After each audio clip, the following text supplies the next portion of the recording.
Voici quelque chose que la plupart des conducteurs ne savent pas. Vous pouvez mettre la meilleure huile du monde dans votre moteur. Huile synthétique premium. La bonne viscosité, le bon intervalle. Tout parfait. Et si vous mettez un mauvais filtre à huile, le filtre à 4 € du supermarché, le générique sans marque commandé sur Internet, vous venez d'annuler une bonne partie de cette protection. Un mauvais filtre à huile peut faire plus de dégâts à votre moteur qu'une huile dégradée. Plus que des intervalles de vidange un peu trop longs. Parfois même plus que de rouler avec un niveau d'huile légèrement bas. Et personne ne vous le dit. Parce que le filtre à huile, c'est la pièce qu'on remplace sans y penser. On prend le moins cher. On visse. On passe à autre chose. J'ai vu ce que ça donne sur des moteurs ouverts. Et je vais vous montrer exactement ce qui se passe à l'intérieur d'un mauvais filtre. Et pourquoi ça peut coûter des milliers d'euros en réparation sur un moteur qui semblait parfaitement entretenu. D'abord, à quoi sert vraiment un filtre à huile? Avant d'expliquer pourquoi un mauvais filtre est dangereux, il faut comprendre ce qu'un bon filtre fait réellement. L'huile circule en permanence dans votre moteur. Elle lubrifie les pistons, les arbres à cames, les coussinets de vilebrequin, les poussoirs. Et en faisant tout ça, elle ramasse des particules. Des particules métalliques issues de l'usure normale des composants, des résidus de combustion, de la suie, de petits débris. Si ces particules restent dans l'huile et continuent à circuler, elles agissent comme un abrasif. Elles rayent les surfaces métalliques. Elles augmentent l'usure. Elles accélèrent la dégradation de tout le moteur. Le rôle du filtre est simple. Retenir ces particules, les empêcher de circuler. Garder l'huile propre entre deux vidanges. Un bon filtre fait ça efficacement pendant tout l'intervalle de vidange. Il retient les particules sans se boucher, sans laisser passer ce qu'il devrait retenir, et sans tomber en panne sous la pression. Un mauvais filtre. On va voir exactement ce qu'il fait à la place. Le premier problème, la qualité du média filtrant. L'intérieur d'un filtre à huile contient un média filtrant. C'est le matériau qui retient les particules.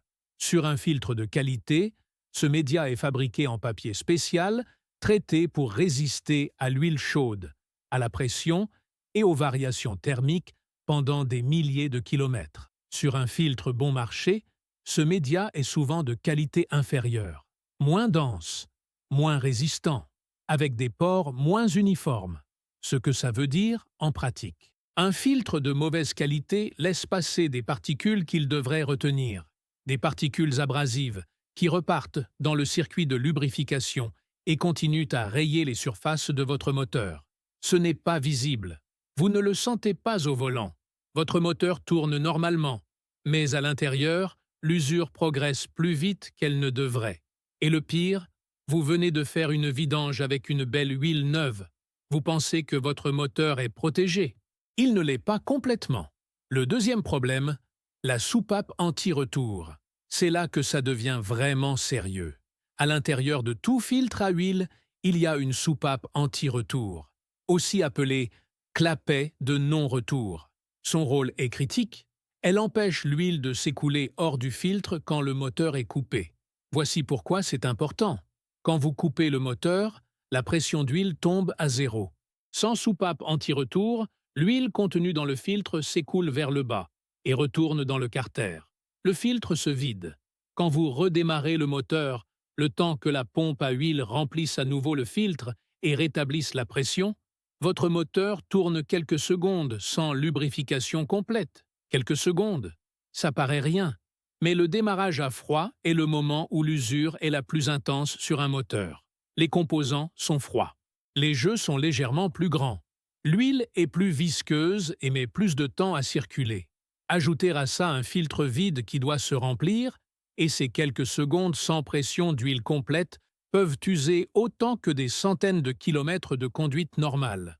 Sur un filtre de qualité, la soupape anti-retour est fiable et bien calibrée. Elle tient l'huile dans le filtre. Au redémarrage, la pression monte rapidement. Sur un filtre bon marché, cette soupape peut être mal calibrée, fabriquée dans un matériau qui se déforme avec la chaleur, ou tout simplement défaillante. Résultat, le filtre se vide partiellement à chaque arrêt. Et à chaque redémarrage, votre moteur souffre un peu plus. Si vous avez déjà entendu un bruit de tic-tic au démarrage, qui disparaît après quelques secondes, c'est exactement ça. Des composants qui tournent sans pression d'huile suffisante pendant que le filtre se remplit. Le troisième problème, la soupape de dérivation. Voilà le problème le plus grave, et celui que personne ne mentionne jamais. Tout filtre à huile contient une soupape de dérivation, aussi appelée bypass. Son rôle est de protéger le moteur dans une situation précise. Si le filtre est bouché, complètement colmaté, et que l'huile ne peut plus passer à travers, la soupape de dérivation s'ouvre et laisse l'huile contourner le filtre. L'huile non filtrée passe directement dans le moteur. C'est mieux que pas d'huile du tout, mais ce n'est pas une situation normale. La soupape de dérivation est conçue pour s'ouvrir à une pression précise, trop haute, et elle ne s'ouvre pas quand elle devrait. Le moteur se retrouve sans huile, trop basse, et elle s'ouvre trop facilement. L'huile contourne le filtre même quand il n'est pas bouché, et votre moteur tourne en permanence avec de l'huile non filtrée. Sur un filtre de qualité, cette soupape est calibrée avec précision et testée pour s'ouvrir exactement au bon moment. Sur un filtre bon marché, le ressort de la soupape peut être mal calibré, trop faible. Et dans ce cas, la soupape s'ouvre sous la pression normale de circulation de l'huile, sans que le filtre soit bouché. L'huile contourne le filtre en permanence. Vous avez un filtre dans votre moteur, mais votre huile n'y passe pas vraiment. Vous pensez filtrer. Vous ne filtrez pas. Et là encore, vous ne le savez pas. Le moteur tourne. Aucun voyant ne s'allume. Aucun bruit particulier, jusqu'au jour où les dégâts sont visibles. Le quatrième problème, la résistance structurelle. Un filtre à huile travaille sous pression. À chaque cycle du moteur, la pression dans le circuit de lubrification monte et redescend. Sur certains régimes, sur certains moteurs turbo, cette pression peut être significative. Un filtre de qualité est conçu pour supporter ces cycles de pression pendant toute la durée de l'intervalle de vidange. 10 000, 15 000 km selon le véhicule. Le boîtier métallique, le joint d'étanchéité, les soudures internes, tout est dimensionné pour ça. Un filtre bon marché peut avoir un boîtier plus fin, un joint de moins bonne qualité, des soudures internes moins solides. Dans la majorité des cas, ça ne pose pas de problème visible. Mais dans certains cas, moteur chaud après un long trajet, conduite sportive, température d'été élevée dans le sud de la France, la pression et la chaleur combinées peuvent provoquer une déformation du joint ou, dans les cas les plus graves, une fuite au niveau du boîtier. Une fuite d'huile sous pression dans le compartiment moteur, c'est une urgence immédiate. Et c'est souvent là que les conducteurs découvrent que leur filtre à 4 € vient de leur coûter bien plus. Ce que j'ai vu en pratique. Je ne vais pas vous donner des études ou des chiffres inventés. Je vais vous dire ce que j'ai vu sur des moteurs réels. Des moteurs ouverts en atelier, avec des dépôts de vernis et de boue sur les arbres à cames. Sur des voitures dont les propriétaires faisaient leur vidange régulièrement, avec de la bonne huile, mais avec des filtres génériques achetés sur Internet. Des coussinets de vilebrequin avec des rayures microscopiques sur des moteurs de moins de 100 000 km, sur des véhicules dont l'entretien semblait correct sur le papier. Des tic-tics de démarrage persistants sur des moteurs récents, qui disparaissaient après un changement de filtre pour un modèle d'origine. Le filtre à huile est la pièce la moins chère d'une vidange, et c'est souvent la première sur laquelle on économise. C'est exactement l'inverse de ce qu'il faut faire. Combien coûte vraiment la différence? Un filtre à huile d'origine ou de qualité équivalente pour une Peugeot 208 ou une Renault Clio, MAL, MAN Filter, Bosch, Fram, coûte entre 6 et 14 € selon le modèle. Un filtre générique sans marque connue coûte 3 à 5 €. La différence par vidange, 5 à 10 €. Sur un an, avec une vidange par an, 5 à 10 €. Maintenant, comparez ça au coût d'une réparation sur les composants que le filtre est censé protéger. Un remplacement de coussinet de vilebrequin, entre 800 et 1500 € de main-d'œuvre selon le moteur. Une réfection complète de culasse à cause de dépôt, entre 1200 et 2000 €. Un moteur qui a subi une usure accélérée pendant des années, à cause d'un filtrage insuffisant, la facture peut rapidement dépasser 3 000 euros. 5 euros d'économie par vidange. Des milliers d'euros de risque. C'est le calcul que personne ne fait au moment d'acheter le filtre le moins cher. Comment choisir le bon filtre? Ce n'est pas compliqué. Voici les règles simples. Première règle, achetez une marque connue. Mahle, Mannfilter, Bosch, Fram, Purolator, Hengst. Ce sont des fabricants qui fournissent les constructeurs automobiles en première monte. Leurs filtres sont les mêmes ou équivalents à ceux montés en usine sur votre voiture. Vous les trouvez chez Noroto, Feu Vert, Oscaro et chez la plupart des vendeurs de pièces sérieux. Deuxième règle, évitez les filtres sans marque identifiable sur Internet. Les marketplaces comme Amazon et les sites de pièces génériques regorgent de filtres qui copient les références des marques connues mais n'offrent aucune des garanties de qualité. Le prix très bas est le premier signal d'alerte. Troisième règle, si vous hésitez, prenez le filtre d'origine de votre constructeur. Il coûte un peu plus cher, généralement entre 12 et 20 euros chez le concessionnaire ou sur les sites pièces officielles. Mais vous avez la certitude absolue qu'il est adapté à votre moteur. Quatrième règle, ne recyclez jamais un filtre à huile. Certains conducteurs, pour économiser, changent l'huile sans changer le filtre à chaque fois. C'est une économie fausse. Un filtre usé perd son efficacité de filtration bien avant d'être visuellement colmaté. Changez toujours le filtre à chaque vidange. Les signes que votre filtre pose problème. Parfois, vous pouvez détecter un problème de filtre avant que les dégâts ne soient trop importants. Voici ce qu'il faut surveiller. Un tic-tic au démarrage qui dure plus de 2 ou 3 secondes avant de disparaître. C'est souvent le signe que le filtre ne retient pas l'huile correctement entre les arrêts. La soupape anti-retour est défaillante. Une pression d'huile qui semble basse au ralenti après un long trajet chaud.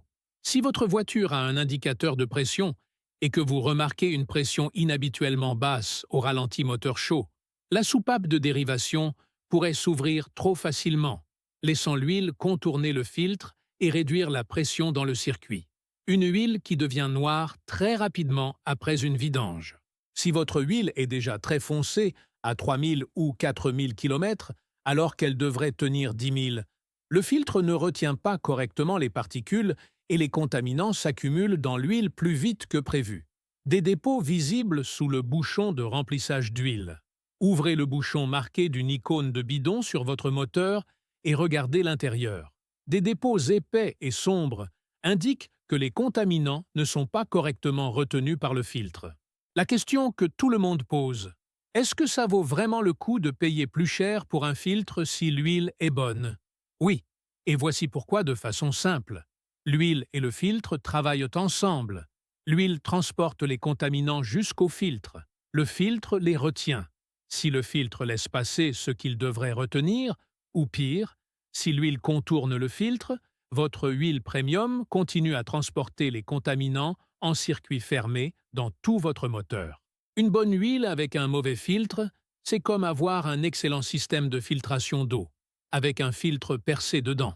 L'eau circule, le système tourne, mais rien n'est vraiment filtré. Ce n'est pas compliqué. Mais c'est quelque chose que la majorité des conducteurs ne comprennent pas au moment de choisir leur filtre. Conclusion, le filtre à huile est la pièce la moins spectaculaire d'une vidange. Personne ne parle du filtre. Personne ne compare les filtres. Tout le monde regarde l'huile, la marque, la viscosité, la certification. Et puis on prend le filtre le moins cher sans y réfléchir. Ce que vous venez d'apprendre aujourd'hui change ça. Un mauvais filtre laisse passer des particules abrasives. Sa soupape anti-retour défaillante laisse votre moteur démarrer avec un filtre vide. Sa soupape de dérivation mal calibrée laisse l'huile contourner le filtre en permanence. Et tout ça se passe silencieusement, sans voyant, sans bruit particulier, jusqu'à ce que les dégâts soient visibles sur facture. La prochaine fois que vous faites une vidange, à la maison ou chez un professionnel, posez la question. Quel filtre est-ce que vous utilisez? Si la réponse est une marque que vous ne connaissez pas, ou un filtre générique, demandez un filtre Mahle, Mannfilter ou Bosch. La différence de prix est de 5 à 8 euros. La différence pour votre moteur peut se compter en milliers d'euros sur la durée de vie du véhicule. C'est le détail que presque personne ne regarde, et c'est souvent celui qui fait toute la différence. Merci d'avoir regardé jusqu'à la fin. Si vous avez appris quelque chose aujourd'hui, laissez un like et partagez cette vidéo avec quelqu'un qui fait ses vidanges lui-même. Abonnez-vous si ce n'est pas encore fait. On publie des conseils pratiques et honnêtes chaque semaine. Dans la prochaine vidéo, je vais vous expliquer pourquoi votre fluide de frein est probablement le liquide le plus dangereux de votre voiture en ce moment et comment le vérifier vous-même en 2 minutes. Activez la cloche pour ne pas rater ça.